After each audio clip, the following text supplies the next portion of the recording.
But first, two lost works by architects Louis Sullivan and Lloyd Wright share the spotlight in a new dual exhibition. Chicago Tonight spoke with the city's cultural historian and a noted artist who are part of a team exploring a long-lost theater and more. Producer Mark Vitale has the story. Salvaged ornaments, documentary photos, and immersive digital animations bring to life the Garrick Theater, a lost masterpiece of Chicago architecture.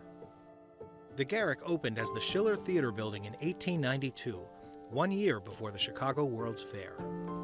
The early skyscraper at 64 West Randolph Street was designed by Louis Sullivan and Dankmar Adler.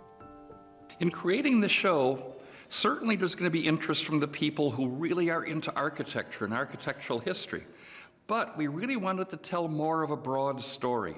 It's almost like the building is a living thing. This entire show is an attempt to recreate a feeling of a building in the same way that you get a feeling from a person, and to realize what's really lost when that person or that building is gone. To say a building is a living thing is not really off base, because part of what Sullivan tried to create were buildings that were a living thing, and something like an extension of nature, of beauty that will hit you here and will hit you here. Before the Garrick closed in 1960, Tim Samuelson visited the theater when he was 8 years old. I was interested in these buildings when I was just a little kid. And I remember to this day walking into that auditorium, into this wonderful kind of almost narrow space, and it rose up and it arched to the center of it. And I was mesmerized. But when the lights went down, you could look around and see these spaces unfolding everywhere. And that stuck with me to this day. Recent neurological research shows that we actually have mapping neurons that create electrical impulses and actual shapes of buildings within our minds.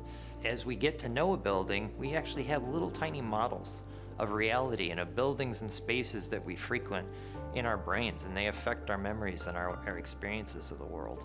So I tried to put a little bit of that into the show, if that doesn't sound completely insane. The building fragments come from salvage efforts by the late photographer and preservationist Richard Nichol. Nichol famously and tragically died in 1972 when a portion of the old Chicago Stock Exchange collapsed on him.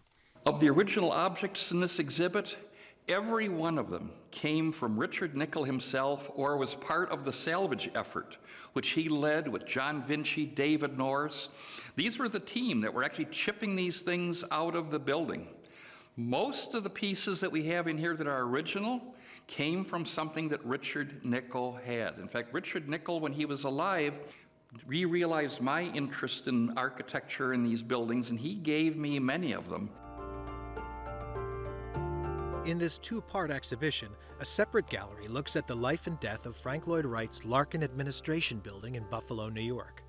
The innovative open spaces at the Larkin Building brought harmonious design to a small army of workers at the mail-order soap company.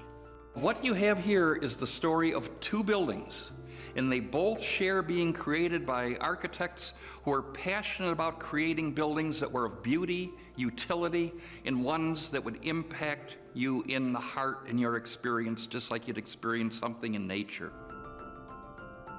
For Chicago Tonight, this is Mark Vitale. The Garrick Theater was demolished for a parking garage. The Larkin Building was razed for a truck stop that was never built. The show is called Romanticism to Ruin, two lost works of Sullivan and Wright. It's at the Wrightwood 659 Gallery in Lincoln Park until November 27th. Beautiful looking theater there.